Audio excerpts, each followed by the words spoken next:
All right, guys, welcome back to another video. We will start off here talking about a really awesome rumor as of right now that I hope does come true, and that is Transformers games and Xbox. We have some more information on the PlayStation 5, and now we kind of have a PC comparison as what you can expect. There's been a lot of discussion around that, plus a couple of other things going on.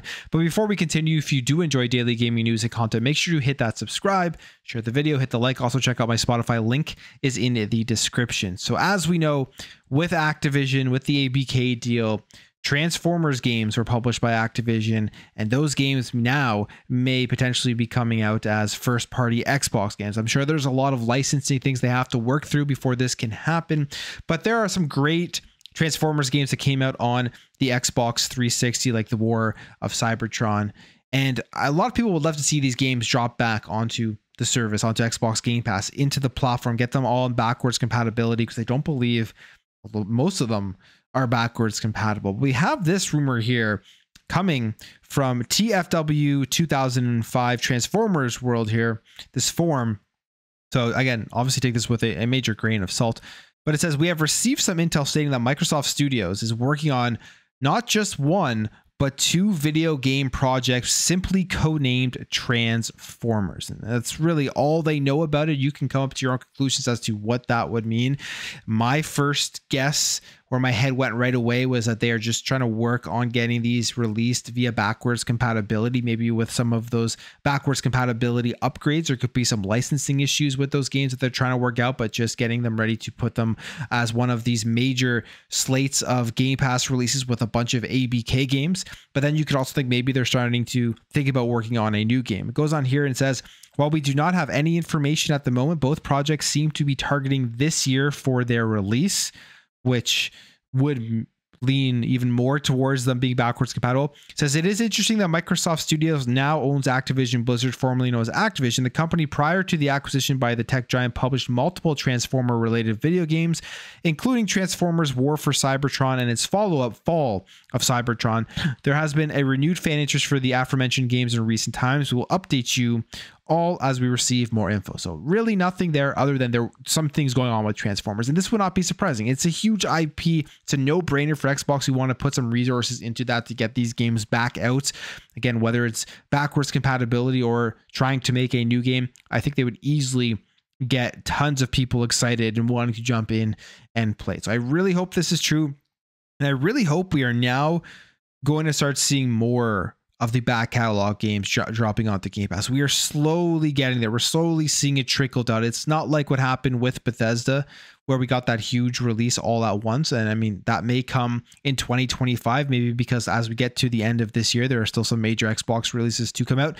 So they're holding the ABK portfolio close to their chest so that when 2025 comes around, if there are delays, if there are lulls in the release schedule, they can come out with some bangers for Game Pass with backwards compatibility. But we will see. Excited for that. Now, the other one here that is also happening, which I am also excited for, is it looks like Tony Hawk could be on its way back with some more remake. We have this here. This, I mean, again, it tells us nothing, but you kind of look at what they did with the remake of Tony Hawk 1 and 2, which phenomenal remakes.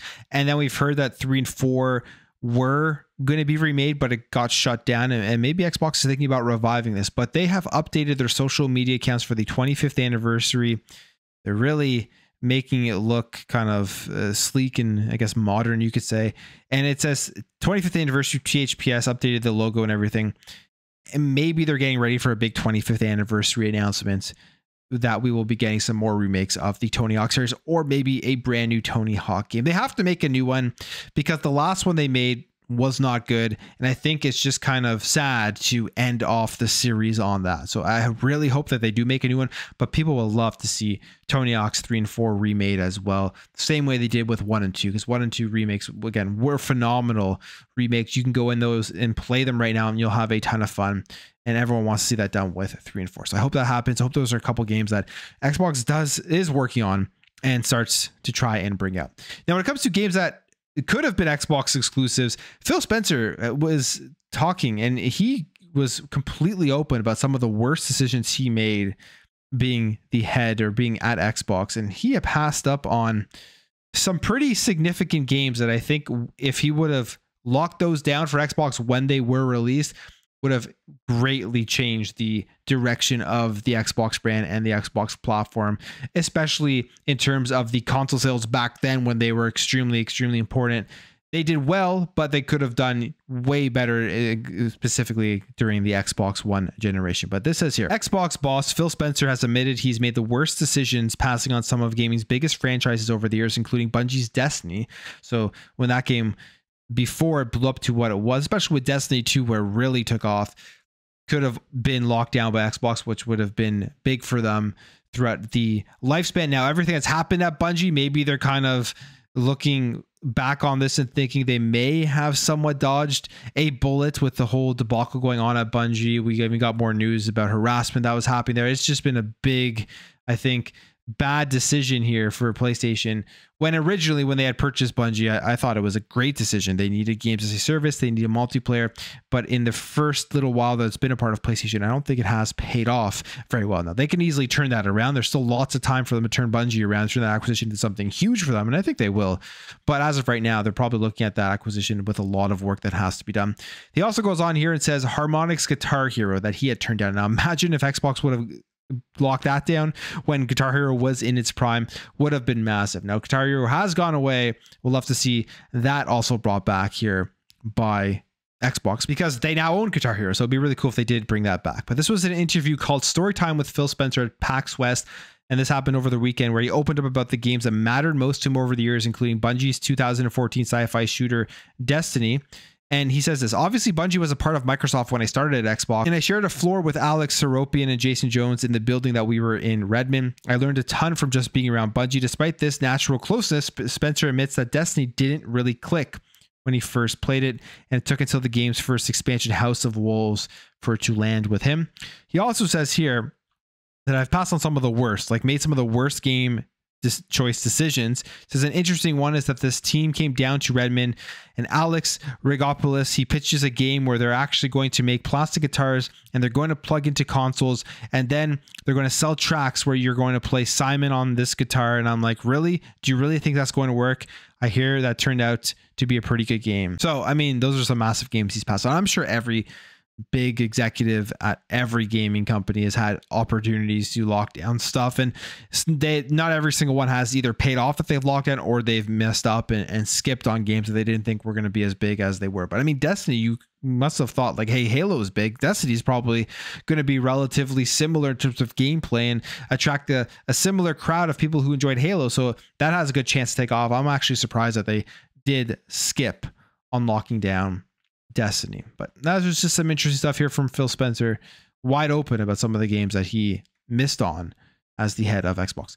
Now, when it comes to a game that absolutely failed, we know that Suicide Squad Kill the Justice League did not do good. And this was something that was going to eventually happen. And that is that Rocksteady is suffering layoffs, and it is because of the Suicide Squad's poor sales. I think they lost like $200 million on it. But it says here, sources have told Eurogamer that numerous employees have been made redundant over the past month, with its QA department more than halved, as well as a non-QA job losses. According to the source, the job losses are directly linked to the release of Suicide Squad Kill the Justice League, with its poor sales specifically mentioned as a reason for what it's described as restructuring. Again, we knew this was going to happen. This is not a surprise. I think the biggest question here going forward is what are they going to do next? How are they going to be able to redeem themselves?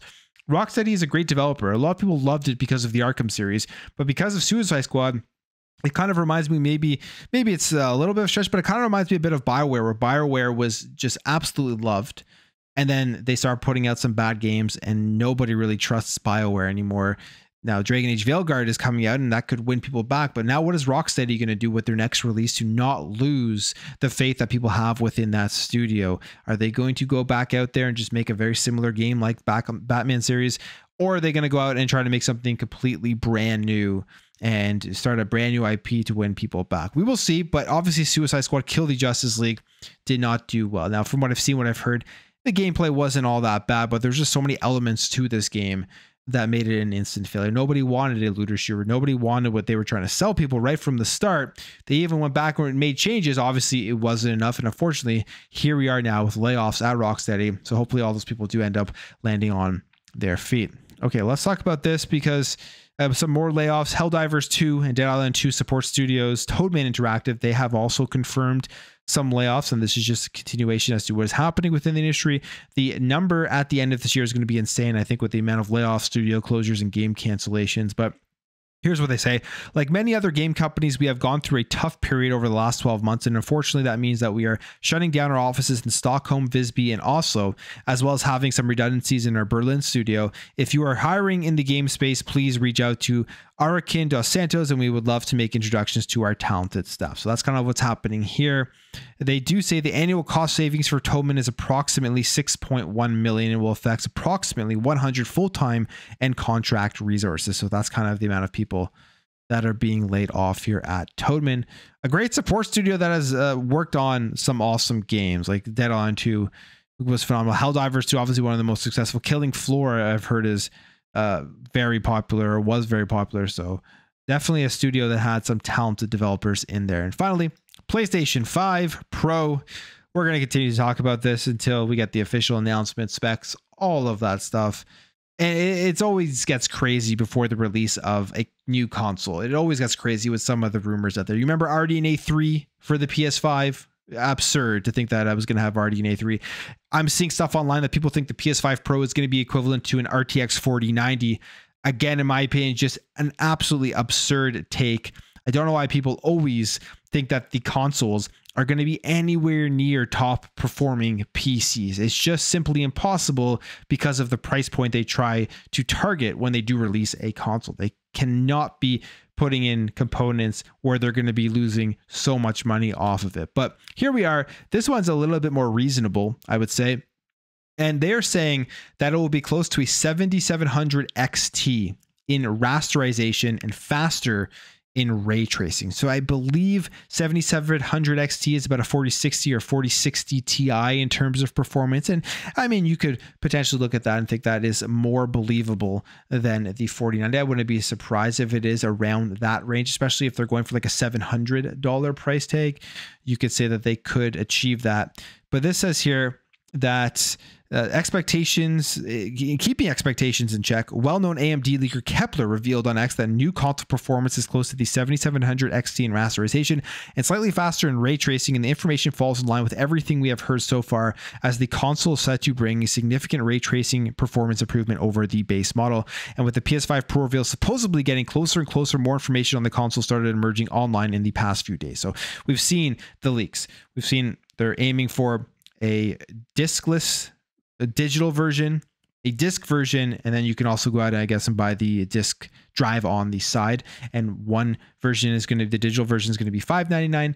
The disc version is going to be $699, and the actual look of the console is basically the same, but with like 3 horizontal stripes down the middle of it. And this will be an interesting one to track, because obviously last year there was the PS4 Pro. I mean, so they're continuing what they did in the previous generation, but the big change, I think, right now compared to previous generations is just the price points of these things, and the fact that the current model of consoles haven't got a major price cut. They haven't had it slashed in any way. There's been sales here and there, but they've never been price cut. I wonder if when the PS5 Pro is announced, PlayStation will also do something that will be great for PlayStation gamers who are looking to get into the PlayStation 5 and cut the price of the current PS5. If they don't, it'll be people going into the store and having to choose between, I guess, a $399 digital PS5, a $499 disc PS5, a $599 PS5 Pro digital, and a $699 PS5 Pro with a disc, if those are the SKUs that they go with. But there'll be 4 different price points for them, and they're probably sitting here thinking that the digital PlayStation 5 at $399 will be the one that sells the most and gets many people into the ecosystem, and then the PS5 Pros will be for those enthusiasts, and they probably don't have a huge number that they are expecting to sell between now and then the time that the next generation of PlayStation does come out in the next Xbox and everything. So it'll be interesting to see how this does. I have a feeling it's not going to do that great, but there will be people enthusiasts that buy it day one that want to just get the most powerful console possible and get the best possible experience for big games that are upcoming between now and, again, the next generation. But I'll end the video there, guys. If you did enjoy this video, hit that thumbs up. If you're new here, hit that subscribe, and I'll catch you guys in the next video.